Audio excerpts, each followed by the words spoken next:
Le soir, les deux anges arrivèrent à Sodome. Lot était assis à la porte de la ville. En les voyant, il se leva pour aller à leur rencontre et se prosterna face contre terre. Il leur dit, « S'il vous plaît, mes seigneurs, acceptez de faire un détour et de venir loger dans la maison de votre serviteur. Vous pourrez vous y laver les pieds et vous y passerez la nuit avant de poursuivre votre route. » « Non, lui répondirent-ils, nous passerons la nuit sur la place. » Mais Lot insista tant qu'ils finirent par accepter de se rendre dans sa maison. Il leur fit préparer un festin et cuire du pain sans levain, et ils se mirent à manger. Quand ils furent sur le point de se coucher, la maison fut encerclée par les gens de la ville. Tous les hommes de Sodome, jeunes et vieux, étaient venus là, du bout de la ville. Ils appelèrent Lot et lui demandèrent, « Où sont ces hommes qui sont venus chez toi cette nuit ? Amène-les-nous pour que nous entrions en relation avec eux. » Lot sortit sur le pas de sa porte et referma la porte derrière lui. « Non, mes frères, leur dit-il, je vous en supplie, ne commettez pas le mal. Écoutez, j'ai 2 filles qui sont encore vierges. Je vais vous les amener, vous leur ferez ce qui vous plaira, mais ne touchez pas ces hommes, puisqu'ils sont venus s'abriter sous mon toit. »« Ôte-toi de là, lui crièrent-ils.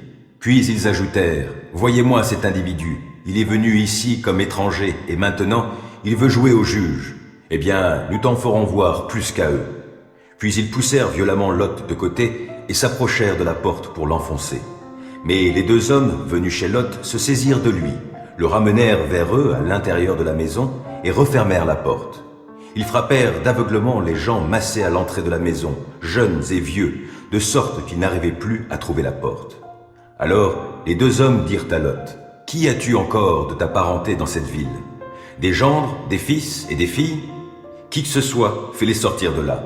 Nous allons détruire cette ville, parce que de graves accusations contre ses habitants sont montées jusque devant l'Éternel. C'est pourquoi l'Éternel nous a envoyés pour détruire la ville. » Là-dessus, Lot sortit et alla trouver les fiancés qui devaient prochainement épouser ses filles. « Allons, leur dit-il, il faut quitter ce lieu car l'Éternel va détruire la ville. » Mais les fiancés prirent ces paroles pour une plaisanterie. Dès que l'aube parut, les anges se firent pressants. Ils dirent à Lot, « Debout, emmène ta femme et tes 2 filles qui sont ici, si tu ne veux pas périr emporté par le jugement qui va s'abattre sur cette ville. » Comme il hésitait encore, les 2 hommes les prirent par la main, lui, sa femme et ses 2 filles, car Dieu voulait les épargner, et ils les entraînèrent hors de la ville. Une fois hors de la ville, l'un des hommes lui dit, « Sauve-toi, il y va de ta vie. Ne regarde pas derrière toi et ne t'arrête nulle part dans la plaine. Fuis vers la montagne si tu ne veux pas périr. »« Oh non, mon Seigneur, lui dit Lot, ton serviteur a déjà obtenu ta faveur et tu as été très bon envers moi en me sauvant la vie. Je ne pourrai pas m'enfuir jusqu'à la montagne, je risque d'être atteint par le malheur et de mourir. Il y a cette ville là-bas, elle est assez proche pour que j'aie le temps de m'y réfugier. Elle est insignifiante, permets-moi de fuir jusque-là pour sauver ma vie. N'est-elle pas peu de chose ? Bon, lui dit l'ange, je t'accorde encore cette faveur et je ne ferai pas venir de catastrophe sur la ville dont tu parles. Mais dépêche-toi de t'y sauver, car je ne peux rien faire avant que tu y sois arrivé. C'est pourquoi on a nommé la ville Tsoar, peu de choses. Au moment où le soleil se levait, Lot arrivait à Tsoar. Alors l'Éternel fit tomber sur Sodome et sur Gomorrhe une pluie de soufre enflammée par un feu qui venait du ciel de l'Éternel.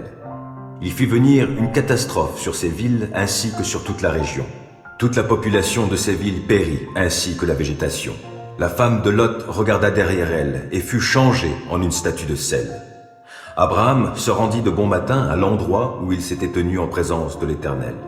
Il porta son regard vers Sodome et Gomorrhe et vers toute la plaine environnante, et il vit s'élever de la terre une épaisse fumée comme celle d'un immense brasier. Ainsi, lorsque Dieu détruisit les villes de la plaine, il n'oublia pas Abraham et il fit échapper Lot à la catastrophe par laquelle il anéantit les villes où Lot avait habité. Par la suite, Lot quitta Tsoar, car il avait peur d'y demeurer, et il alla habiter avec ses 2 filles dans la montagne. Il s'installa avec elles dans une caverne. L'aîné dit à la cadette, « Notre père est déjà âgé, et il n'y a pas d'autre homme dans ce pays pour s'unir à nous selon l'usage de tout le monde. Allons, faisons-lui boire du vin et couchons avec lui pour lui donner une descendance. » Cette nuit-là, elles firent donc boire du vin à leur père, et l'aînée vint partager la couche de son père, qui ne se rendit compte de rien, ni quand elle se coucha, ni quand elle se leva. Le lendemain, l'aîné dit à la plus jeune, « La nuit dernière, j'ai couché avec mon père. enivrons-le encore ce soir et tu iras partager son lit. Ainsi, nous lui donnerons une descendance. » Ce soir-là, elles firent donc encore boire du vin à leur père, et la cadette alla coucher avec lui, mais il ne s'aperçut ni quand elle se coucha, ni quand elle se leva. Les deux filles de Lot devinrent enceintes de leur père. L'aînée eut un fils qu'elle appela Moab, issu du père. C'est l'ancêtre des Moabites, qui existent encore aujourd'hui. La cadette aussi eut un fils qu'elle appela Ben-Ami, fils de mon parent. C'est l'ancêtre des Ammonites, qui existent encore aujourd'hui. Peu après cela, on vint prévenir Joseph que son père était malade. Il prit avec lui ses deux fils, Manassé et Éphraïm. On annonça à Jacob que son fils Joseph venait le voir. Israël rassembla ses forces et s'assit sur sa couche. Jacob dit à Joseph, « Le Dieu Tout-Puissant m'est apparu à Luz, au pays de Canaan, et il m'a béni. Il m'a dit, « Je te rends fécond et te multiplierai, je te ferai devenir une multitude de peuples, et après toi, je donnerai ce pays pour toujours en propriété à ta descendance. Et maintenant, les deux fils qui te sont nés en Égypte, avant mon arrivée ici, je les adopte comme miens. Éphraïm et Manassé seront mes fils au même titre que Ruben et Siméon. Quant aux enfants qui te naîtront après eux, ils seront à toi. C'est au nom de leurs frères aînés qu'ils recevront leur part d'héritage. Car lorsque je revenais de Padan Aram, j'eus la douleur de voir Rachel mourir au pays de Canaan à peu de distance d'Éphrata. C'est là, sur le chemin d'Éphrata, qui s'appelle Bethléem, que je l'ai enterré. » Israël regarda les fils de Joseph et demanda, « Qui est-ce » Joseph lui répondit, « Ce sont les fils que Dieu m'a donnés dans ce pays. »« Fais-les approcher, je te prie, dit Jacob, pour que je les bénisse. » La vue d'Israël était affaiblie par l'âge, de sorte qu'il n'y voyait plus. Il les fit donc approcher de lui et les embrassa. Israël dit à Joseph, « Je ne m'imaginais pas te revoir, et voici que Dieu me fait voir même tes descendants. » Joseph reprit ses deux enfants d'entre les genoux de son père et se prosterna face contre terre.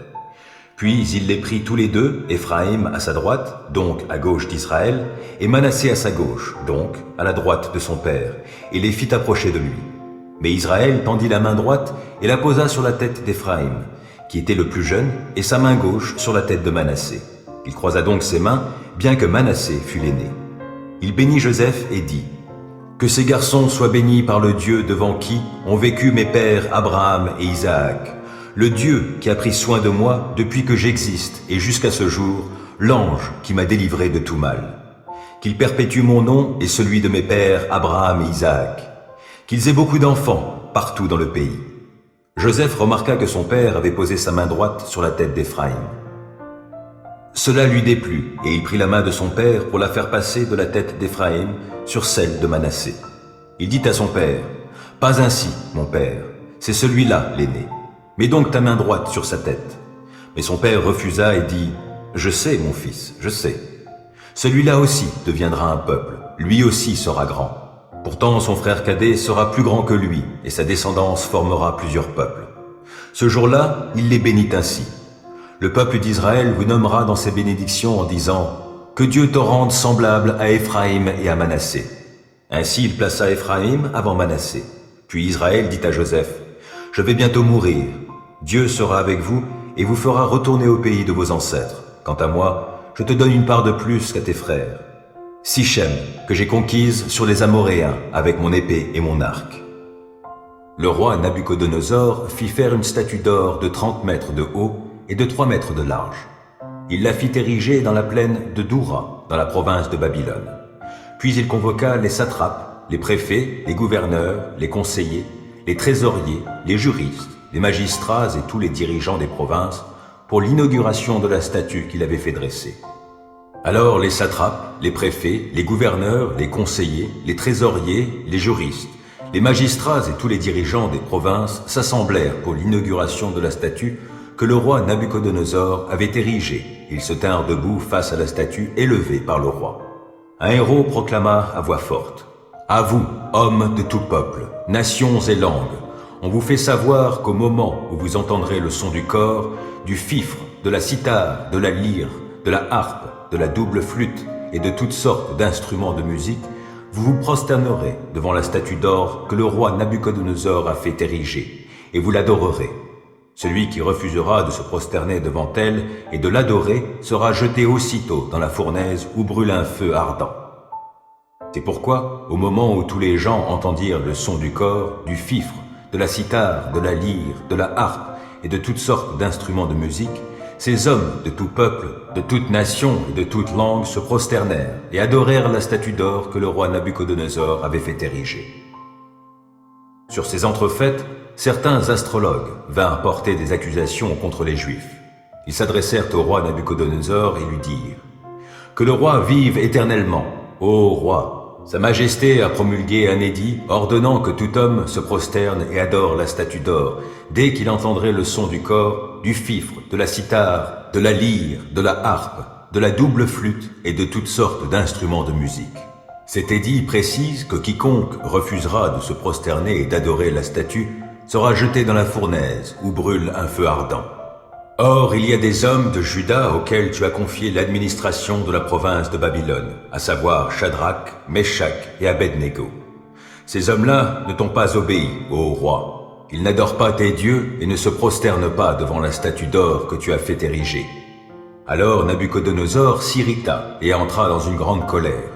Il ordonna de faire venir Shadrach, Meshach et Abednego. On les amena donc devant le roi. Celui-ci prit la parole et leur demanda « Est-il vrai, Shadrach, Meshach et Abednego, que vous n'adorez pas mes dieux et que vous ne vous prosternez pas devant la statue d'or que j'ai érigée? Maintenant, si vous êtes prêts, au moment où vous entendrez le son du cor, du fifre, de la cithare, de la lyre, de la harpe, de la double flûte et de toutes sortes d'instruments de musique, prosternez-vous et adorez la statue que j'ai faite. Si vous refusez de l'adorer, vous serez jetés aussitôt dans la fournaise où brûle un feu ardent. Et quel est le Dieu qui pourrait alors vous délivrer de mes mains ?» Shadrach, Meshach et Abednego répondirent au roi. « Ô Nabuchodonosor, il n'est pas nécessaire de te répondre sur ce point. Si le Dieu que nous servons peut nous délivrer de la fournaise où brûle un feu ardent, ainsi que de tes mains, ô roi, qu'il nous délivre. Mais même s'il ne le fait pas, sache bien, ô roi, que nous n'adorerons pas tes dieux et que nous ne nous prosternerons pas devant la statue d'or que tu as fait ériger. » Alors Nabuchodonosor fut rempli de fureur contre Shadrach, Meshach et Abednego, et son visage devint blême. Il reprit la parole et ordonna de chauffer la fournaise 7 fois plus que d'habitude. Puis il commanda à quelques soldats vigoureux de sa garde de ligoter Shadrach, Meshach et Abednego et de les jeter dans la fournaise ardemment chauffée. Aussitôt, les 3 hommes furent ligotés tout habillés, avec leurs pantalons, leurs tuniques et leurs turbans, et jetés dans la fournaise où brûlait un feu ardent. Mais comme, sur l'ordre du roi, on avait fait chauffer la fournaise au maximum, les flammes qui en jaillissaient firent périr les soldats qui y avaient jeté Shadrach, Meshach et Abednego. Quant à Shadrach, Meshach et Abednego, ils tombèrent tous les 3 ligotés au milieu de la fournaise où brûlait un feu ardent. C'est alors que le roi Nabuchodonosor fut saisi de stupeur. Il se leva précipitamment et, s'adressant à ses conseillers, il demanda « N'avons-nous pas jeté 3 hommes tout ligotés dans le feu ?» Ils répondirent au roi « Bien sûr, Majesté. » « Eh bien, reprit le roi, je vois 4 hommes sans lien qui marchent au milieu du feu sans subir aucun dommage corporel, et le 4e a l'aspect d'un fils des dieux. » Puis Nabuchodonosor s'approcha de la porte de la fournaise où brûlait un feu ardent et se mit à crier « Shadrach, Meshach et Abednego, serviteurs du Dieu Très-Haut, sortez de là et venez ici !» Alors Shadrach, Meshach et Abednego sortirent du milieu du feu. Les satrapes, les préfets, les gouverneurs et les conseillers du roi se rassemblèrent autour de ces hommes. Ils constatèrent que le feu n'avait eu aucun effet sur leur corps, qu'aucun cheveu de leur tête n'avait été brûlé, que leurs vêtements n'avaient pas été endommagés et qu'ils ne sentaient même pas l'odeur du feu. Alors Nabuchodonosor s'écria « Loué soit le Dieu de Shadrach, de Meshach et d'Abednego, qui a envoyé son ange pour délivrer ses serviteurs qui se sont confiés en lui et qui ont désobéi à mon ordre. Ils ont préféré risquer leur vie plutôt que de se prosterner et d'adorer un autre Dieu que le leur. Voici donc ce que je décrète. Tout homme, de quelque peuple, nation ou langue qu'il soit, qui parlera d'une manière irrespectueuse du Dieu de Shadrach, de Meshach et d'Abednego, sera mis en pièces et sa maison sera réduite en un tas de décombres, parce qu'il n'existe pas d'autre Dieu qui puisse sauver ainsi les hommes. Ensuite, le roi fit prospérer Shadrach, Meshach et Abednego dans la province de Babylone. Le roi Nabuchodonosor adresse ce message à tous les peuples, à toutes les nations et aux gens de toutes langues qui habitent la terre entière. Que votre paix soit grande. Il m'a paru bon de vous faire connaître les signes extraordinaires et les prodiges que le Dieu Très-Haut a accomplis envers moi. Que ces signes extraordinaires sont grands et ces prodiges éclatants. Son règne est un règne éternel, et sa domination subsiste d'âge en âge. Et Darius, le Mède, âgé d'environ 62 ans, accéda au pouvoir royal. Darius jugea bon de nommer 120 satrapes pour gouverner tout le royaume. Il plaça au-dessus d'eux 3 ministres auxquels ces satrapes devaient rendre compte pour que les intérêts du roi soient préservés. Daniel était l'un de ces 3. Or, il se montrait plus capable que les 2 autres ministres et tous les satrapes, parce qu'il y avait en lui un esprit extraordinaire. C'est pourquoi le roi songeait à le mettre à la tête de tout le royaume. Alors les autres ministres et les satrapes se mirent à chercher un motif d'accusation contre lui dans sa manière d'administrer les affaires de l'Empire, mais ils ne purent découvrir aucun motif d'accusation, ni aucune faute, car il était fidèle, de sorte qu'on ne pouvait trouver en lui ni négligence ni faute. Ces hommes-là conclurent donc: nous ne trouverons aucun motif d'accusation contre ce Daniel, à moins que ce soit en relation avec la loi de son Dieu.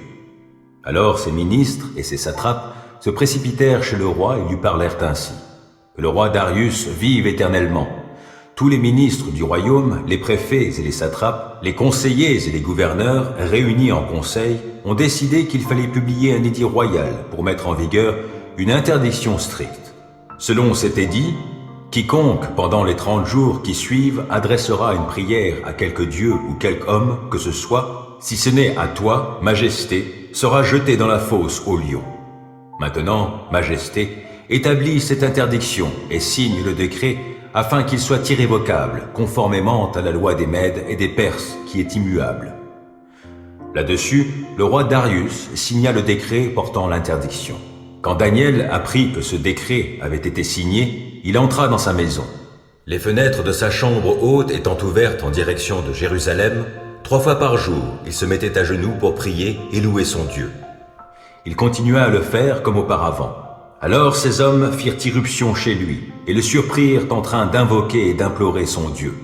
Aussitôt, ils se rendirent chez le roi pour lui parler de l'interdiction royale. « N'as-tu pas signé un décret d'interdiction, dirent-ils, stipulant que quiconque adressera dans les 30 jours une prière à quelque dieu ou homme que ce soit, si ce n'est à toi, Majesté, serait jeté dans la fosse aux lions ?»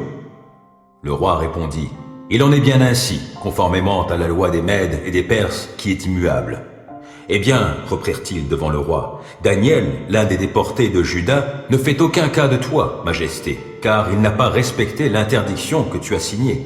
3 fois par jour, il fait sa prière. » Lorsque le roi entendit ces paroles, il fut vivement peiné et il décida de délivrer Daniel. Jusqu'au coucher du soleil, il chercha à le sauver, mais ces hommes se rendirent ensemble chez le roi et lui dirent: « Sache, Majesté, que la loi des Mèdes et des Perses veut que toute interdiction et tout décret promulgué par le roi soit irrévocable. » Alors le roi ordonna d'emmener Daniel et de le jeter dans la fosse aux lions.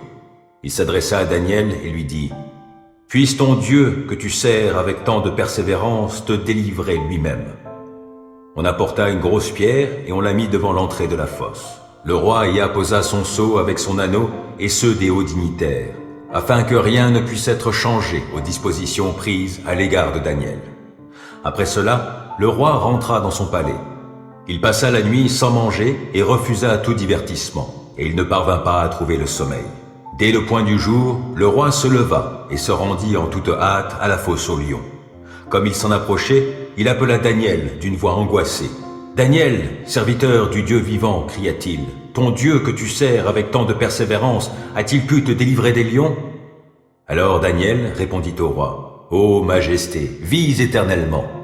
Mon Dieu a envoyé son ange qui a fermé la gueule des lions, de sorte qu'ils ne m'ont fait aucun mal, parce que j'ai été reconnu innocent devant lui, tout comme je n'ai pas commis de faute envers toi, Majesté. » Alors le roi éprouva une grande joie, et il ordonna de hisser Daniel hors de la fosse. Daniel fut donc remonté de la fosse, et on ne trouva sur lui aucune blessure, parce qu'il avait eu confiance en son Dieu. Là-dessus, le roi ordonna de lui amener ces hommes qui avaient accusé Daniel, et il les fit jeter dans la fosse aux lions avec leurs enfants et leurs femmes. Ils n'avaient pas atteint le sol de la fosse que déjà les lions s'emparèrent d'eux et leur broyèrent les os. Alors le roi Darius écrivit aux gens de tous les peuples: de toutes les nations et de toutes langues qui habitent la terre entière. Que votre paix soit grande. Je décrète que, dans toute l'étendue de mon royaume, on tremble de crainte devant le Dieu de Daniel, car il est le Dieu vivant qui subsiste éternellement. Son règne ne sera jamais détruit. Sa souveraineté durera à toujours. Il délivre et il sauve, et il accomplit des prodiges, des signes extraordinaires dans le ciel et sur terre, car il a délivré Daniel de la griffe des lions. Daniel prospéra sous le règne de Darius et sous celui de Cyrus, le Perse. Jésus, rempli de l'Esprit Saint, revint du Jourdain et l'Esprit le conduisit dans le désert, où il fut tenté par le diable durant 40 jours. Il ne mangea rien durant ces jours-là et, quand ils furent passés, il eut faim. Alors, le diable lui dit, « Si tu es le Fils de Dieu, ordonne donc à cette pierre de se changer en pain. » Jésus lui répondit, « Il est écrit, l'homme ne vivra pas seulement de pain. » Le diable l'entraîna sur une hauteur, lui montra en un instant tous les royaumes de la terre et lui dit, « Je te donnerai la domination universelle ainsi que les richesses et la gloire de ces royaumes. Car tout cela a été remis entre mes mains, et je le donne à qui je veux. Si donc tu te prosternes devant moi, tout cela sera à toi. » Jésus lui répondit, « Il est écrit, tu adoreras le Seigneur, ton Dieu, et c'est à lui seul que tu rendras un culte. » Le diable le conduisit ensuite à Jérusalem, le plaça tout en haut du temple et lui dit, « Si tu es le Fils de Dieu, jette-toi d'ici en bas, car il est écrit, « Il donnera des ordres à ses anges à ton sujet pour qu'ils veillent sur toi. Et encore, ils te porteront sur leurs mains pour que ton pied ne heurte pas de pierre. » Jésus répondit, « Il est aussi écrit, « Tu ne forceras pas la main au Seigneur, ton Dieu. » Lorsque le diable eut achevé de le soumettre à toutes sortes de tentations, il s'éloigna de lui jusqu'au temps fixé. Jésus, rempli de la puissance de l'Esprit, retourna en Galilée. Sa réputation se répandit dans toute la région. Il enseignait dans les synagogues et tous faisaient son éloge. Il se rendit aussi à Nazareth, où il avait été élevé, et il entra dans la synagogue le jour du sabbat, comme il en avait l'habitude. Il se leva pour faire la lecture biblique, et on lui présenta le rouleau du prophète Ésaïe. En déroulant le parchemin, il trouva le passage où il est écrit « L'Esprit du Seigneur est sur moi, car il m'a oint pour annoncer une bonne nouvelle aux pauvres.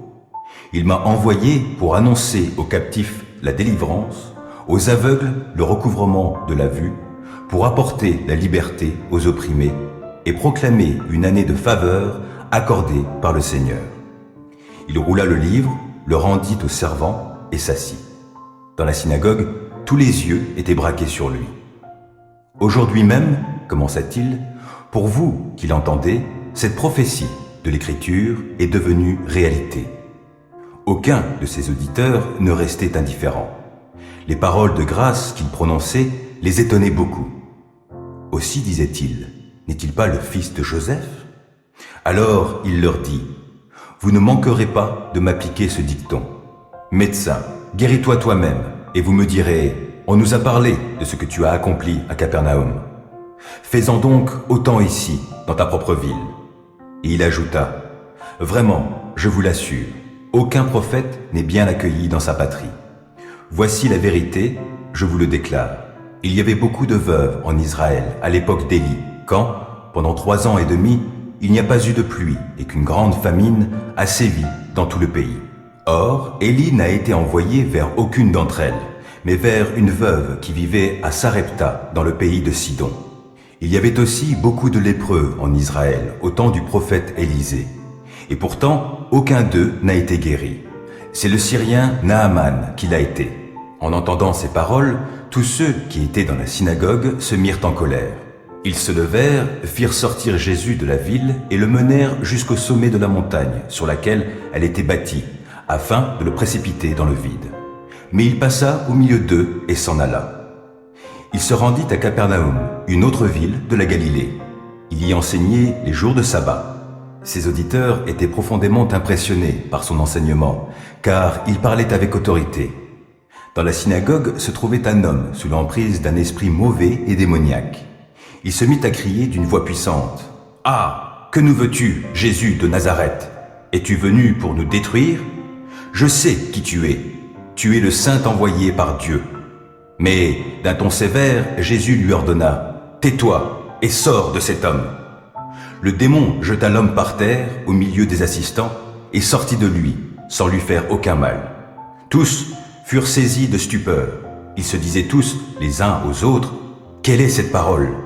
Il donne des ordres aux esprits mauvais, avec autorité et puissance, et ils sortent. » Et la renommée de Jésus se répandait dans toutes les localités environnantes.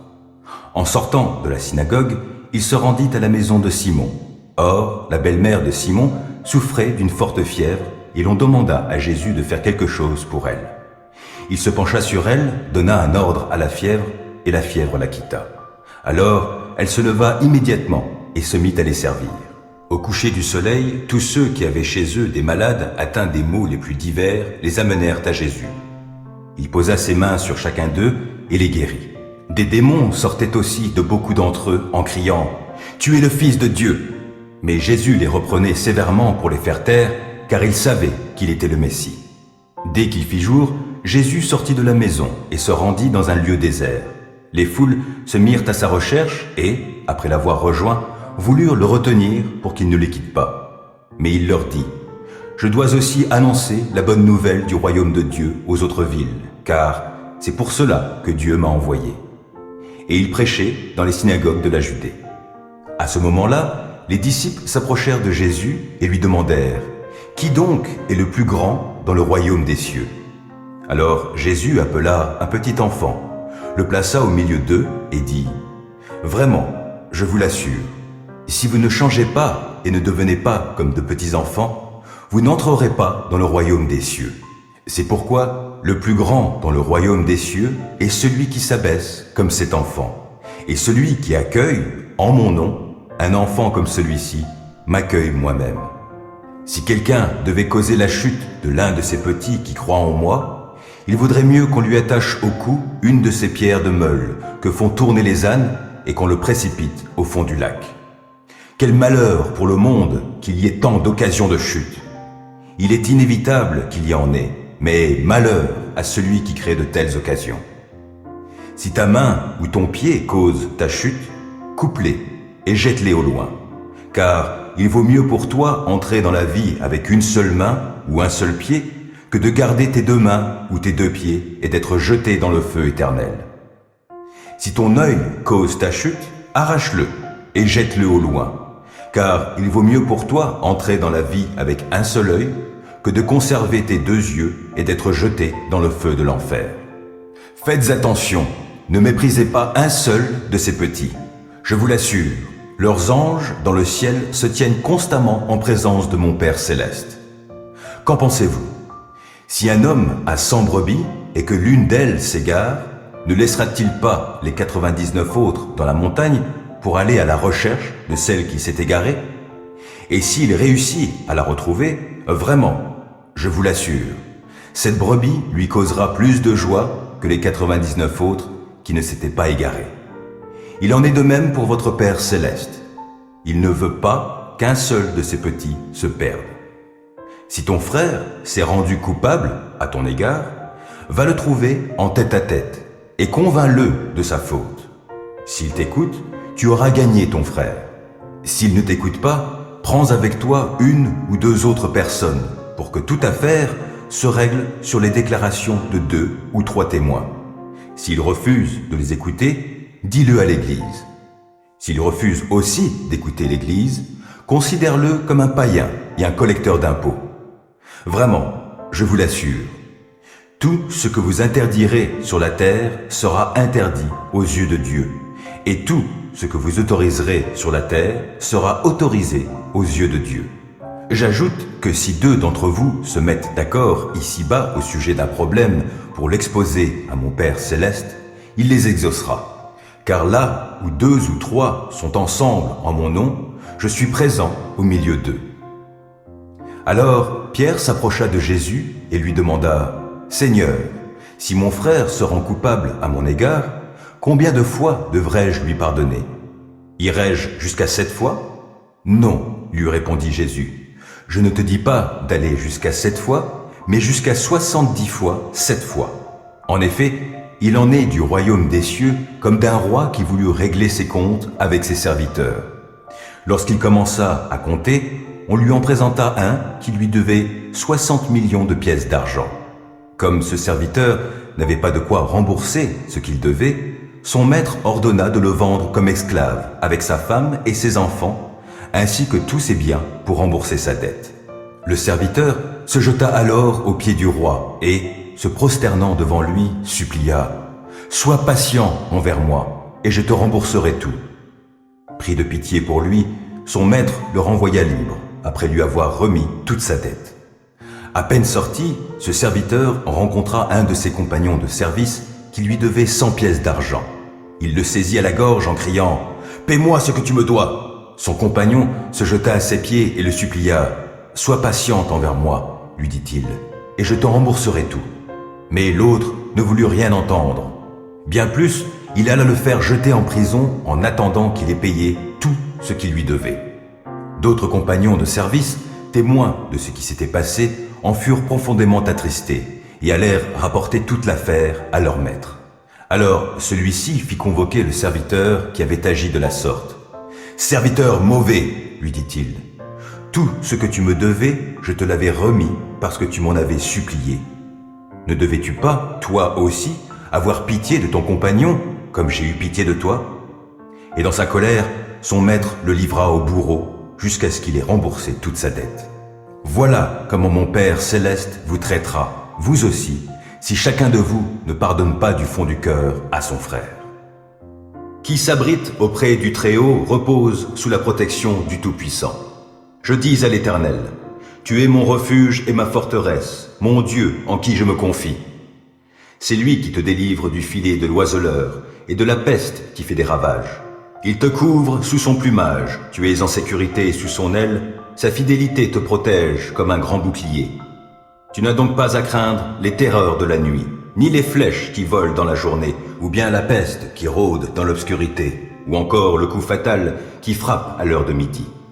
Que 1000 tombent à côté de toi et 10 000 à ta droite, toi, tu ne seras pas atteint.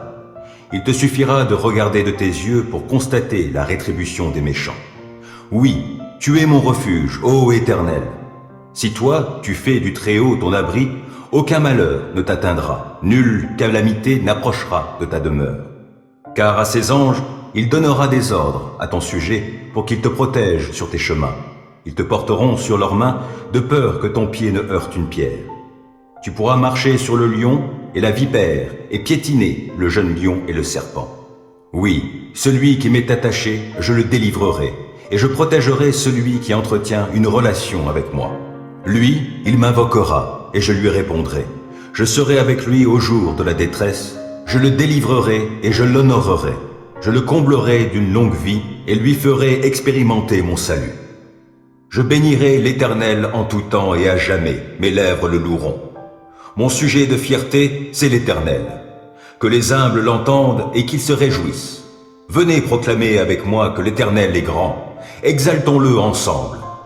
Moi, je me suis tourné vers l'Éternel et il m'a répondu. Oui, il m'a délivré de toutes mes frayeurs.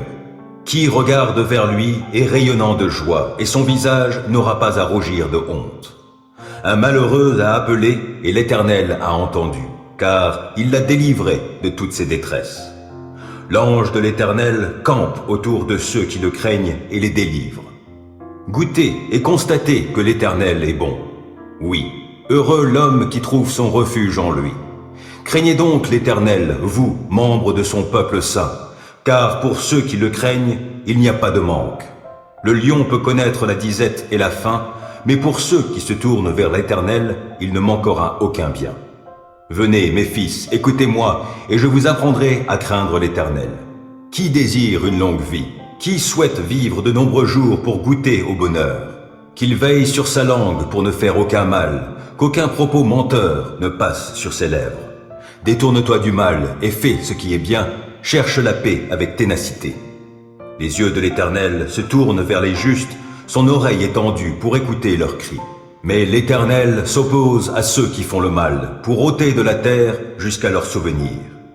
Lorsque les hommes justes lancent leurs cris vers lui, l'Éternel les entend. Aussi, il les délivre de toute leur détresse. Car l'Éternel est proche de ceux qui ont le cœur brisé. Il sauve ceux qui ont un esprit abattu. De nombreux malheurs atteignent le juste, mais l'Éternel le délivre de tous. Il veille sur ses eaux. Aucun d'eux n'est brisé. Le malheur fera mourir le méchant, les ennemis du juste porteront leur condamnation, mais l'Éternel sauve la vie de tous ses serviteurs, et ceux dont il est le refuge ne seront jamais condamnés. Genèse 19. Le soir, les deux anges arrivèrent à Sodome. Lot était assis à la porte de la ville. En les voyant, il se leva pour aller à leur rencontre et se prosterna face contre terre. Il leur dit: « S'il vous plaît, mes seigneurs, acceptez de faire un détour et de venir loger dans la maison de votre serviteur. Vous pourrez vous y laver les pieds et vous y passerez la nuit avant de poursuivre votre route. » « Non, lui répondirent-ils, nous passerons la nuit sur la place. » Mais Lot insista tant qu'ils finirent par accepter de se rendre dans sa maison. Il leur fit préparer un festin et cuire du pain sans levain, et ils se mirent à manger. Quand ils furent sur le point de se coucher, la maison fut encerclée par les gens de la ville. Tous les hommes de Sodome, jeunes et vieux, étaient venus là, du bout de la ville. Ils appelèrent Lot et lui demandèrent: « Où sont ces hommes qui sont venus chez toi cette nuit? Amène-les-nous pour que nous entrions en relation avec eux. » Lot sortit sur le pas de sa porte et referma la porte derrière lui. « Non, mes frères, leur dit-il, je vous en supplie, ne commettez pas le mal. Écoutez, j'ai 2 filles qui sont encore vierges. Je vais vous les amener, vous leur ferez ce qui vous plaira, mais ne touchez pas ces hommes, puisqu'ils sont venus s'abriter sous mon toit. »« Ôte-toi de là, lui crièrent-ils. Puis ils ajoutèrent: « Voyez-moi cet individu, il est venu ici comme étranger, et maintenant, il veut jouer au juge. Eh bien, nous t'en ferons voir plus qu'à eux. » Puis ils poussèrent violemment Lot de côté et s'approchèrent de la porte pour l'enfoncer. Mais les 2 hommes venus chez Lot se saisirent de lui, le ramenèrent vers eux à l'intérieur de la maison et refermèrent la porte. Ils frappèrent d'aveuglement les gens massés à l'entrée de la maison, jeunes et vieux, de sorte qu'ils n'arrivaient plus à trouver la porte. Alors les 2 hommes dirent à Lot: « Qui as-tu encore de ta parenté dans cette ville? Des gendres, des fils et des filles? Qui que ce soit, fais-les sortir de là. Nous allons détruire cette ville, parce que de graves accusations contre ses habitants sont montées jusque devant l'Éternel. C'est pourquoi l'Éternel nous a envoyés pour détruire la ville. » Là-dessus, Lot sortit et alla trouver les fiancés qui devaient prochainement épouser ses filles. « Allons, leur dit-il, il faut quitter ce lieu car l'Éternel va détruire la ville. » Mais les fiancés prirent ces paroles pour une plaisanterie. Dès que l'aube parut, les anges se firent pressants. Ils dirent à Lot: « Debout, emmène ta femme et tes 2 filles qui sont ici, si tu ne veux pas périr emporté par le jugement qui va s'abattre sur cette ville. » Comme il hésitait encore, les 2 hommes les prirent par la main, lui, sa femme et ses 2 filles, car Dieu voulait les épargner, et ils les entraînèrent hors de la ville. Une fois hors de la ville, l'un des hommes lui dit: « Sauve-toi, il y va de ta vie. Ne regarde pas derrière toi et ne t'arrête nulle part dans la plaine. Fuis vers la montagne si tu ne veux pas périr. »« Oh non, mon Seigneur, lui dit Lot, ton serviteur a déjà obtenu ta faveur et tu as été très bon envers moi en me sauvant la vie. Je ne pourrai pas m'enfuir jusqu'à la montagne, je risque d'être atteint par le malheur et de mourir. Il y a cette ville là-bas, elle est assez proche pour que j'aie le temps de m'y réfugier. Elle est insignifiante, permets-moi de fuir jusque-là pour sauver ma vie. N'est-elle pas peu de chose ? Bon, lui dit l'ange, je t'accorde encore cette faveur et je ne ferai pas venir de catastrophe sur la ville dont tu parles. Mais dépêche-toi de t'y sauver, car je ne peux rien faire avant que tu y sois arrivé. C'est pourquoi on a nommé la ville Tsoar, peu de choses. Au moment où le soleil se levait, Lot arrivait à Tsoar. Alors l'Éternel fit tomber sur Sodome et sur Gomorrhe une pluie de soufre enflammée par un feu qui venait du ciel de l'Éternel. Il fit venir une catastrophe sur ces villes ainsi que sur toute la région. Toute la population de ces villes périt, ainsi que la végétation. La femme de Lot regarda derrière elle et fut changée en une statue de sel. Abraham se rendit de bon matin à l'endroit où il s'était tenu en présence de l'Éternel. Il porta son regard vers Sodome et Gomorrhe et vers toute la plaine environnante, et il vit s'élever de la terre une épaisse fumée comme celle d'un immense brasier. Ainsi, lorsque Dieu détruisit les villes de la plaine, il n'oublia pas Abraham et il fit échapper Lot à la catastrophe par laquelle il anéantit les villes où Lot avait habité. Par la suite, Lot quitta Tsoar, car il avait peur d'y demeurer, et il alla habiter avec ses 2 filles dans la montagne. Il s'installa avec elles dans une caverne. L'aîné dit à la cadette, « Notre père est déjà âgé, et il n'y a pas d'autre homme dans ce pays pour s'unir à nous selon l'usage de tout le monde.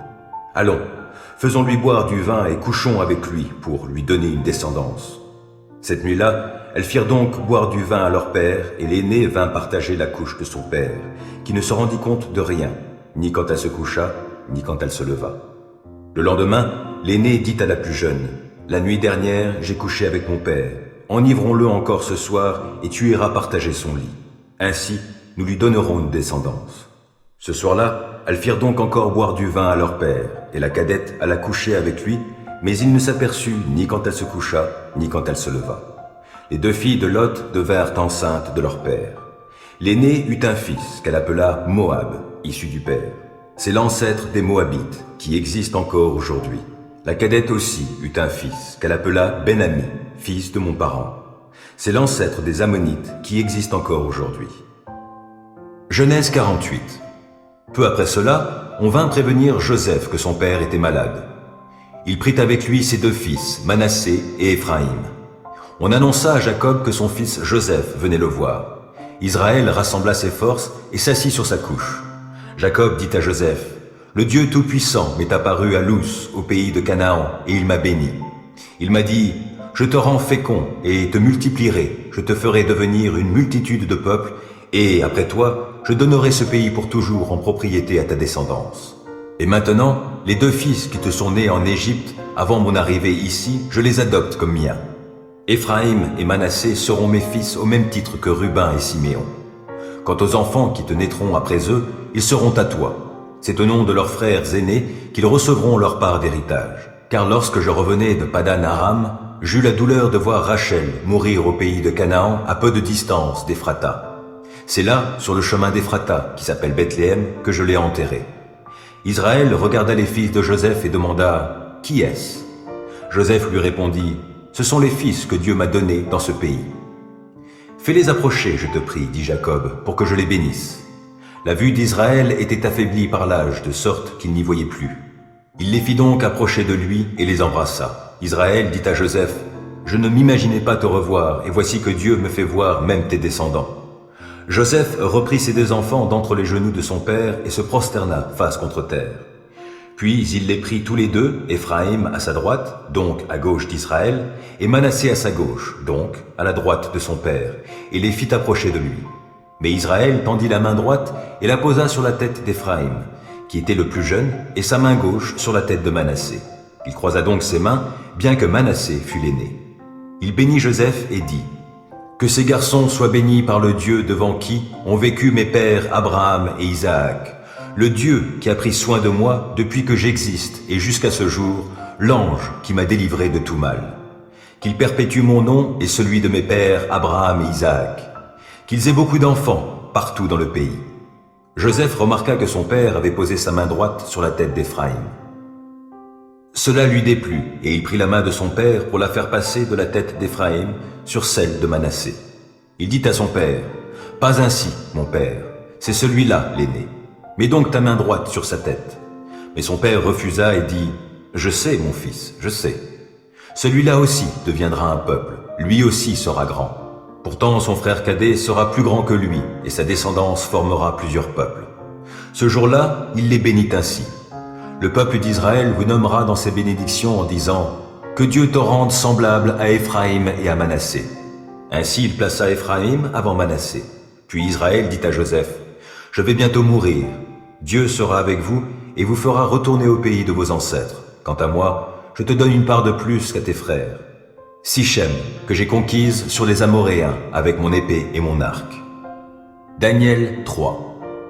Le roi Nabuchodonosor fit faire une statue d'or de 30 mètres de haut et de 3 mètres de large. Il la fit ériger dans la plaine de Doura, dans la province de Babylone.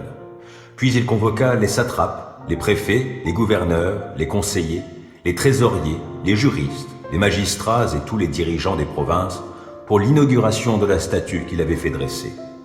Alors les satrapes, les préfets, les gouverneurs, les conseillers, les trésoriers, les juristes, les magistrats et tous les dirigeants des provinces s'assemblèrent pour l'inauguration de la statue que le roi Nabuchodonosor avait érigée. Ils se tinrent debout face à la statue élevée par le roi. Un héros proclama à voix forte: « À vous, hommes de tout peuple, nations et langues, on vous fait savoir qu'au moment où vous entendrez le son du cor, du fifre, de la cithare, de la lyre, de la harpe, de la double flûte et de toutes sortes d'instruments de musique, vous vous prosternerez devant la statue d'or que le roi Nabuchodonosor a fait ériger, et vous l'adorerez. Celui qui refusera de se prosterner devant elle et de l'adorer sera jeté aussitôt dans la fournaise où brûle un feu ardent. » C'est pourquoi, au moment où tous les gens entendirent le son du cor, du fifre, de la cithare, de la lyre, de la harpe et de toutes sortes d'instruments de musique, ces hommes de tout peuple, de toute nation et de toute langue se prosternèrent et adorèrent la statue d'or que le roi Nabuchodonosor avait fait ériger. Sur ces entrefaites, certains astrologues vinrent porter des accusations contre les Juifs. Ils s'adressèrent au roi Nabuchodonosor et lui dirent: « Que le roi vive éternellement, ô roi! Sa Majesté a promulgué un édit ordonnant que tout homme se prosterne et adore la statue d'or dès qu'il entendrait le son du cor, du fifre, de la cithare, de la lyre, de la harpe, de la double flûte et de toutes sortes d'instruments de musique. Cet édit précise que quiconque refusera de se prosterner et d'adorer la statue sera jeté dans la fournaise où brûle un feu ardent. Or, il y a des hommes de Juda auxquels tu as confié l'administration de la province de Babylone, à savoir Shadrach, Meshach et Abednego. Ces hommes-là ne t'ont pas obéi, ô roi. Ils n'adorent pas tes dieux et ne se prosternent pas devant la statue d'or que tu as fait ériger. » Alors Nabuchodonosor s'irrita et entra dans une grande colère. Il ordonna de faire venir Shadrach, Meshach et Abednego. On les amena donc devant le roi. Celui-ci prit la parole et leur demanda: « Est-il vrai, Shadrach, Meshach et Abednego, que vous n'adorez pas mes dieux et que vous ne vous prosternez pas devant la statue d'or que j'ai érigée? Maintenant, si vous êtes prêts, au moment où vous entendrez le son du cor, du fifre, de la cithare, de la lyre, de la harpe, de la double flûte et de toutes sortes d'instruments de musique, prosternez-vous et adorez la statue que j'ai faite. Si vous refusez de l'adorer, vous serez jetés aussitôt dans la fournaise où brûle un feu ardent.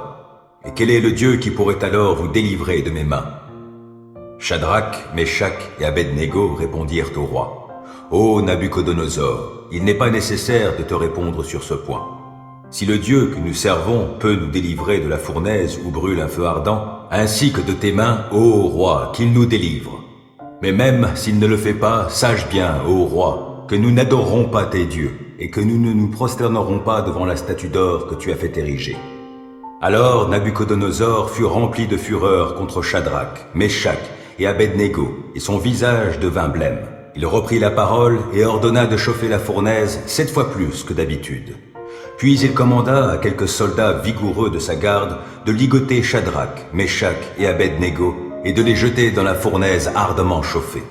Aussitôt, les 3 hommes furent ligotés tout habillés, avec leurs pantalons, leurs tuniques et leurs turbans, et jetés dans la fournaise où brûlait un feu ardent. Mais comme, sur l'ordre du roi, on avait fait chauffer la fournaise au maximum, les flammes qui en jaillissaient firent périr les soldats qui y avaient jeté Shadrach, Meshach et Abednego. Quant à Shadrach, Meshach et Abednego, ils tombèrent tous les 3 ligotés au milieu de la fournaise où brûlait un feu ardent. C'est alors que le roi Nabuchodonosor fut saisi de stupeur. Il se leva précipitamment et, s'adressant à ses conseillers, il demanda: « N'avons-nous pas jeté 3 hommes tout ligotés dans le feu ?» Ils répondirent au roi: « Bien sûr, Majesté. » « Eh bien, reprit le roi, je vois 4 hommes sans lien qui marchent au milieu du feu sans subir aucun dommage corporel, et le 4e a l'aspect d'un fils des dieux. » Puis Nabuchodonosor s'approcha de la porte de la fournaise où brûlait un feu ardent et se mit à crier: « Shadrach, Meshach et Abednego, serviteurs du Dieu Très-Haut, sortez de là et venez ici. » Alors Shadrach, Meshach et Abednego sortirent du milieu du feu. Les satrapes, les préfets, les gouverneurs et les conseillers du roi se rassemblèrent autour de ces hommes. Ils constatèrent que le feu n'avait eu aucun effet sur leur corps, qu'aucun cheveu de leur tête n'avait été brûlé, que leurs vêtements n'avaient pas été endommagés et qu'ils ne sentaient même pas l'odeur du feu. Alors Nabuchodonosor s'écria: « Loué soit le Dieu de Shadrach, de Meshach et d'Abednego, qui a envoyé son ange pour délivrer ses serviteurs qui se sont confiés en lui et qui ont désobéi à mon ordre. Ils ont préféré risquer leur vie plutôt que de se prosterner et d'adorer un autre Dieu que le leur. Voici donc ce que je décrète.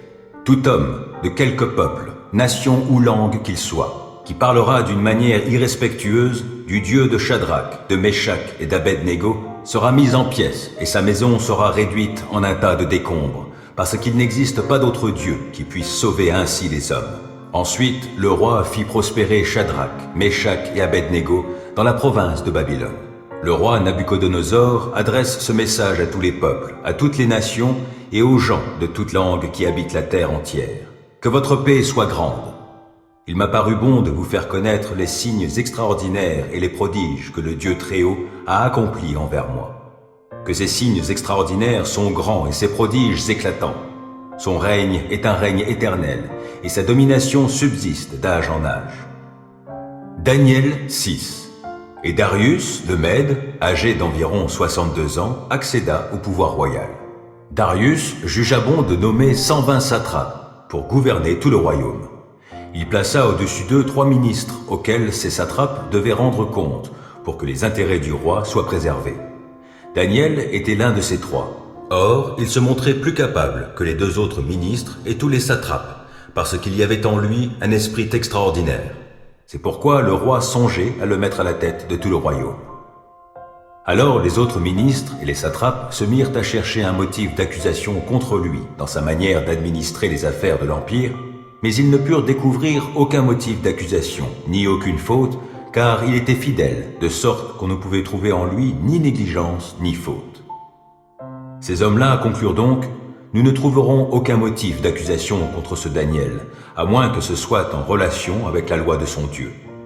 Alors ces ministres et ces satrapes se précipitèrent chez le roi et lui parlèrent ainsi: que le roi Darius vive éternellement. Tous les ministres du royaume, les préfets et les satrapes, les conseillers et les gouverneurs, réunis en conseil, ont décidé qu'il fallait publier un édit royal pour mettre en vigueur une interdiction stricte. Selon cet édit, quiconque, pendant les 30 jours qui suivent, adressera une prière à quelque dieu ou quelque homme que ce soit, si ce n'est à toi, Majesté, sera jeté dans la fosse aux lions. Maintenant, Majesté, établis cette interdiction et signe le décret afin qu'il soit irrévocable, conformément à la loi des Mèdes et des Perses qui est immuable. Là-dessus, le roi Darius signa le décret portant l'interdiction. Quand Daniel apprit que ce décret avait été signé, il entra dans sa maison. Les fenêtres de sa chambre haute étant ouvertes en direction de Jérusalem, 3 fois par jour, il se mettait à genoux pour prier et louer son Dieu. Il continua à le faire comme auparavant. Alors ces hommes firent irruption chez lui et le surprirent en train d'invoquer et d'implorer son Dieu. Aussitôt, ils se rendirent chez le roi pour lui parler de l'interdiction royale. « N'as-tu pas signé un décret d'interdiction, dirent-ils, stipulant que quiconque adressera dans les 30 jours une prière à quelque dieu ou homme que ce soit, si ce n'est à toi, Majesté, serait jeté dans la fosse aux lions ?» Le roi répondit: « Il en est bien ainsi, conformément à la loi des Mèdes et des Perses qui est immuable. » Eh bien, reprirent-ils devant le roi, Daniel, l'un des déportés de Juda, ne fait aucun cas de toi, Majesté, car il n'a pas respecté l'interdiction que tu as signée. 3 fois par jour, il fait sa prière. Lorsque le roi entendit ces paroles, il fut vivement peiné et il décida de délivrer Daniel. Jusqu'au coucher du soleil, il chercha à le sauver, mais ces hommes se rendirent ensemble chez le roi et lui dirent: « Sache, Majesté, que la loi des Mèdes et des Perses veut que toute interdiction et tout décret promulgué par le roi soit irrévocable. » Alors le roi ordonna d'emmener Daniel et de le jeter dans la fosse aux lions. Il s'adressa à Daniel et lui dit: « Puisse ton Dieu, que tu sers avec tant de persévérance, te délivrer lui-même. » On apporta une grosse pierre et on la mit devant l'entrée de la fosse. Le roi y apposa son sceau avec son anneau et ceux des hauts dignitaires, afin que rien ne puisse être changé aux dispositions prises à l'égard de Daniel. Après cela, le roi rentra dans son palais. Il passa la nuit sans manger et refusa tout divertissement, et il ne parvint pas à trouver le sommeil. Dès le point du jour, le roi se leva et se rendit en toute hâte à la fosse aux lions. Comme il s'en approchait, il appela Daniel d'une voix angoissée. « Daniel, serviteur du Dieu vivant, cria-t-il, ton Dieu que tu sers avec tant de persévérance a-t-il pu te délivrer des lions ?» Alors Daniel répondit au roi: « Ô Majesté, vis éternellement.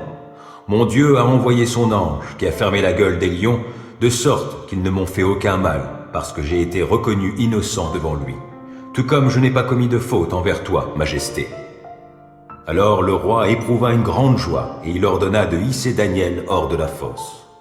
Daniel fut donc remonté de la fosse, et on ne trouva sur lui aucune blessure, parce qu'il avait eu confiance en son Dieu. Là-dessus, le roi ordonna de lui amener ces hommes qui avaient accusé Daniel, et il les fit jeter dans la fosse aux lions avec leurs enfants et leurs femmes. Ils n'avaient pas atteint le sol de la fosse que déjà les lions s'emparèrent d'eux et leur broyèrent les os. Alors le roi Darius écrivit aux gens de tous les peuples, de toutes les nations et de toutes langues qui habitent la terre entière. Que votre paix soit grande. Je décrète que, dans toute l'étendue de mon royaume, on tremble de crainte devant le Dieu de Daniel, car il est le Dieu vivant qui subsiste éternellement. Son règne ne sera jamais détruit.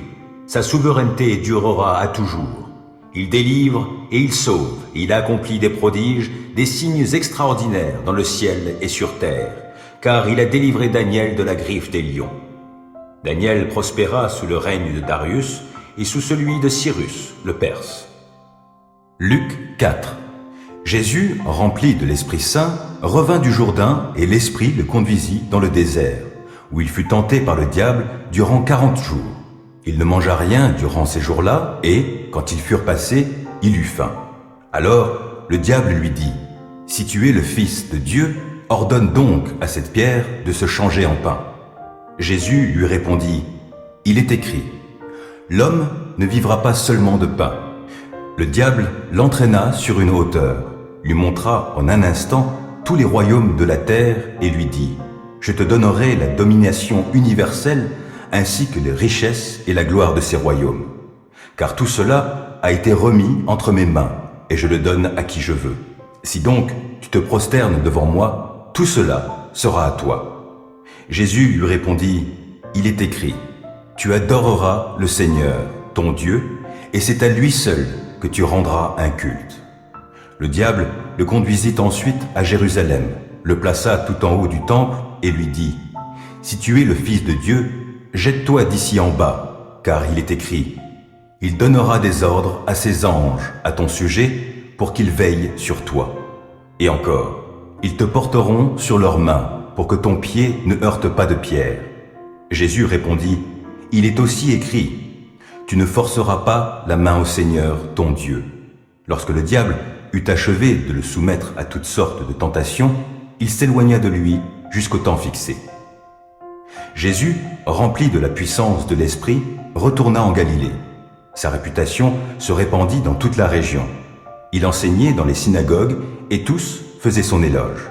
Il se rendit aussi à Nazareth, où il avait été élevé, et il entra dans la synagogue le jour du sabbat, comme il en avait l'habitude. Il se leva pour faire la lecture biblique, et on lui présenta le rouleau du prophète Ésaïe. En déroulant le parchemin, il trouva le passage où il est écrit « L'Esprit du Seigneur est sur moi, car il m'a oint pour annoncer une bonne nouvelle aux pauvres. Il m'a envoyé pour annoncer aux captifs la délivrance, aux aveugles le recouvrement de la vue, pour apporter la liberté aux opprimés et proclamer une année de faveur accordée par le Seigneur. » Il roula le livre, le rendit au servant et s'assit. Dans la synagogue, tous les yeux étaient braqués sur lui. « Aujourd'hui même, commença-t-il, pour vous qui l'entendez, cette prophétie de l'Écriture est devenue réalité. » Aucun de ses auditeurs ne restait indifférent. Les paroles de grâce qu'il prononçait les étonnaient beaucoup. Aussi disait-il, n'est-il pas le fils de Joseph? Alors il leur dit, vous ne manquerez pas de m'appliquer ce dicton. Médecin, guéris-toi toi-même, et vous me direz, on nous a parlé de ce que tu as accompli à Capernaum. Fais-en donc autant ici, dans ta propre ville. Et il ajouta, vraiment, je vous l'assure, aucun prophète n'est bien accueilli dans sa patrie. Voici la vérité, je vous le déclare. Il y avait beaucoup de veuves en Israël à l'époque d'Élie, quand, pendant 3 ans et demi, il n'y a pas eu de pluie et qu'une grande famine a sévi dans tout le pays. Or, Élie n'a été envoyé vers aucune d'entre elles, mais vers une veuve qui vivait à Sarepta dans le pays de Sidon. Il y avait aussi beaucoup de lépreux en Israël au temps du prophète Élisée. Et pourtant, aucun d'eux n'a été guéri. C'est le Syrien Naaman qui l'a été. En entendant ces paroles, tous ceux qui étaient dans la synagogue se mirent en colère. Ils se levèrent, firent sortir Jésus de la ville et le menèrent jusqu'au sommet de la montagne sur laquelle elle était bâtie, afin de le précipiter dans le vide. Mais il passa au milieu d'eux et s'en alla. Il se rendit à Capernaum, une autre ville de la Galilée. Il y enseignait les jours de sabbat. Ses auditeurs étaient profondément impressionnés par son enseignement, car il parlait avec autorité. Dans la synagogue se trouvait un homme sous l'emprise d'un esprit mauvais et démoniaque. Il se mit à crier d'une voix puissante. « Ah, que nous veux-tu, Jésus de Nazareth? Es-tu venu pour nous détruire? Je sais qui tu es. Tu es le Saint envoyé par Dieu. » Mais d'un ton sévère, Jésus lui ordonna « Tais-toi et sors de cet homme. » Le démon jeta l'homme par terre, au milieu des assistants, et sortit de lui, sans lui faire aucun mal. Tous furent saisis de stupeur. Ils se disaient tous, les uns aux autres, « Quelle est cette parole ?» Ils donnent des ordres aux esprits mauvais, avec autorité et puissance, et ils sortent. Et la renommée de Jésus se répandait dans toutes les localités environnantes. En sortant de la synagogue, il se rendit à la maison de Simon. Or, la belle-mère de Simon souffrait d'une forte fièvre, et l'on demanda à Jésus de faire quelque chose pour elle. Il se pencha sur elle, donna un ordre à la fièvre, et la fièvre la quitta. Alors, elle se leva immédiatement et se mit à les servir. Au coucher du soleil, tous ceux qui avaient chez eux des malades atteints des maux les plus divers les amenèrent à Jésus. Il posa ses mains sur chacun d'eux et les guérit. Des démons sortaient aussi de beaucoup d'entre eux en criant « Tu es le Fils de Dieu !» Mais Jésus les reprenait sévèrement pour les faire taire, car il savait qu'il était le Messie. Dès qu'il fit jour, Jésus sortit de la maison et se rendit dans un lieu désert. Les foules se mirent à sa recherche et, après l'avoir rejoint, voulurent le retenir pour qu'il ne les quitte pas. Mais il leur dit « Je dois aussi annoncer la bonne nouvelle du royaume de Dieu aux autres villes, car c'est pour cela que Dieu m'a envoyé. » Et il prêchait dans les synagogues de la Judée. Matthieu 18. À ce moment-là, les disciples s'approchèrent de Jésus et lui demandèrent « Qui donc est le plus grand dans le royaume des cieux ?» Alors Jésus appela un petit enfant, le plaça au milieu d'eux et dit « Vraiment, je vous l'assure, si vous ne changez pas et ne devenez pas comme de petits enfants, vous n'entrerez pas dans le royaume des cieux. C'est pourquoi le plus grand dans le royaume des cieux est celui qui s'abaisse comme cet enfant, et celui qui accueille, en mon nom, un enfant comme celui-ci m'accueille moi-même. Si quelqu'un devait causer la chute de l'un de ces petits qui croient en moi, il vaudrait mieux qu'on lui attache au cou une de ces pierres de meule que font tourner les ânes et qu'on le précipite au fond du lac. Quel malheur pour le monde qu'il y ait tant d'occasions de chute. Il est inévitable qu'il y en ait, mais malheur à celui qui crée de telles occasions. Si ta main ou ton pied cause ta chute, coupe-les et jette-les au loin. Car il vaut mieux pour toi entrer dans la vie avec une seule main ou un seul pied que de garder tes deux mains ou tes deux pieds et d'être jeté dans le feu éternel. Si ton œil cause ta chute, arrache-le et jette-le au loin. Car il vaut mieux pour toi entrer dans la vie avec un seul œil que de conserver tes deux yeux et d'être jeté dans le feu de l'enfer. Faites attention, ne méprisez pas un seul de ces petits. Je vous l'assure, leurs anges dans le ciel se tiennent constamment en présence de mon Père céleste. Qu'en pensez-vous? Si un homme a 100 brebis et que l'une d'elles s'égare, ne laissera-t-il pas les 99 autres dans la montagne pour aller à la recherche de celle qui s'est égarée? Et s'il réussit à la retrouver, vraiment, je vous l'assure, cette brebis lui causera plus de joie que les 99 autres qui ne s'étaient pas égarés. Il en est de même pour votre Père céleste. Il ne veut pas qu'un seul de ses petits se perde. Si ton frère s'est rendu coupable à ton égard, va le trouver en tête-à-tête et convainc-le de sa faute. S'il t'écoute, tu auras gagné ton frère. S'il ne t'écoute pas, prends avec toi une ou deux autres personnes pour que toute affaire se règle sur les déclarations de 2 ou 3 témoins. S'il refuse de les écouter, dis-le à l'Église. S'il refuse aussi d'écouter l'Église, considère-le comme un païen et un collecteur d'impôts. Vraiment, je vous l'assure, tout ce que vous interdirez sur la terre sera interdit aux yeux de Dieu, et tout ce que vous autoriserez sur la terre sera autorisé aux yeux de Dieu. J'ajoute que si 2 d'entre vous se mettent d'accord ici-bas au sujet d'un problème pour l'exposer à mon Père céleste, il les exaucera. Car là où 2 ou 3 sont ensemble en mon nom, je suis présent au milieu d'eux. Alors Pierre s'approcha de Jésus et lui demanda « Seigneur, si mon frère se rend coupable à mon égard, combien de fois devrais-je lui pardonner? Irai-je jusqu'à 7 fois? Non, lui répondit Jésus. Je ne te dis pas d'aller jusqu'à 7 fois, mais jusqu'à 70 fois 7 fois. En effet, il en est du royaume des cieux comme d'un roi qui voulut régler ses comptes avec ses serviteurs. Lorsqu'il commença à compter, on lui en présenta un qui lui devait 60 millions de pièces d'argent. Comme ce serviteur n'avait pas de quoi rembourser ce qu'il devait, son maître ordonna de le vendre comme esclave avec sa femme et ses enfants, ainsi que tous ses biens pour rembourser sa dette.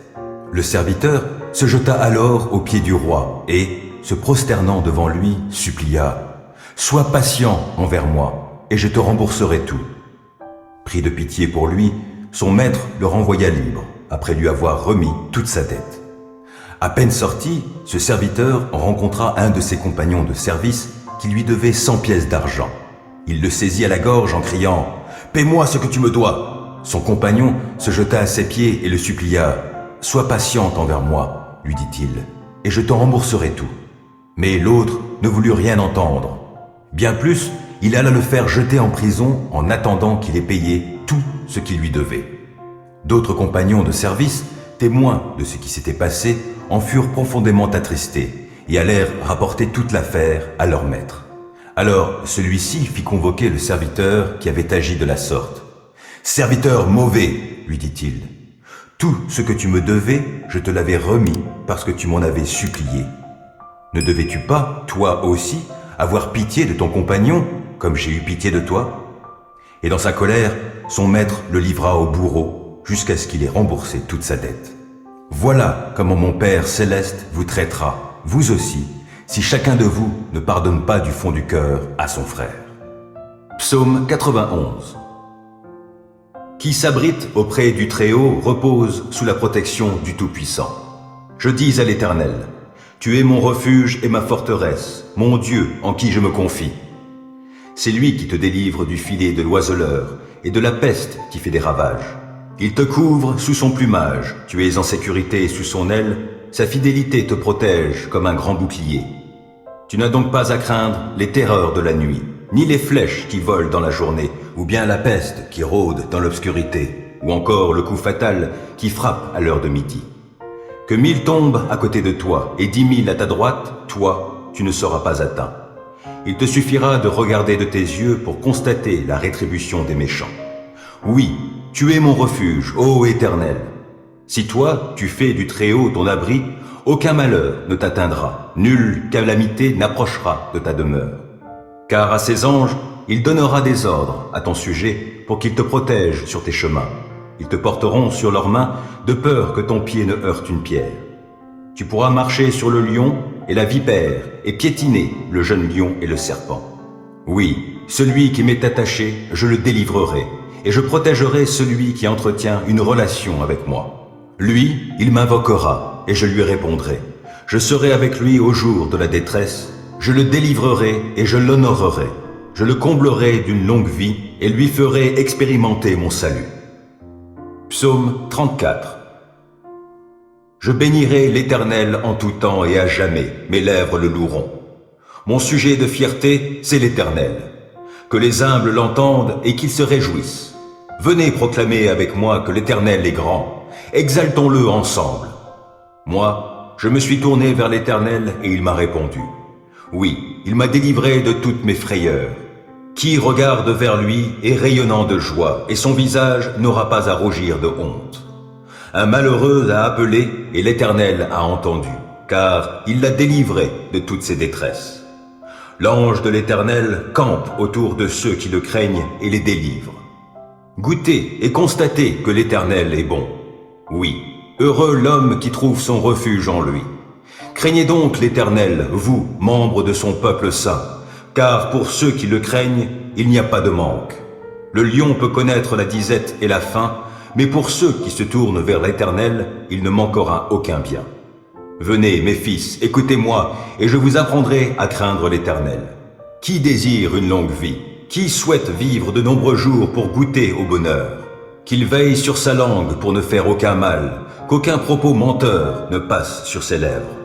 Détourne-toi du mal et fais ce qui est bien, cherche la paix avec ténacité. Les yeux de l'Éternel se tournent vers les justes, son oreille est tendue pour écouter leurs cris. Mais l'Éternel s'oppose à ceux qui font le mal, pour ôter de la terre jusqu'à leur souvenir. Lorsque les hommes justes lancent leurs cris vers lui, l'Éternel les entend. Aussi, il les délivre de toute leur détresse, car l'Éternel est proche de ceux qui ont le cœur brisé. Il sauve ceux qui ont un esprit abattu. De nombreux malheurs atteignent le juste, mais l'Éternel le délivre de tous. Il veille sur ses eaux. Aucun d'eux n'est brisé. Le malheur fera mourir le méchant, les ennemis du juste porteront leur condamnation, mais l'Éternel sauve la vie de tous ses serviteurs, et ceux dont il est le refuge ne seront jamais condamnés.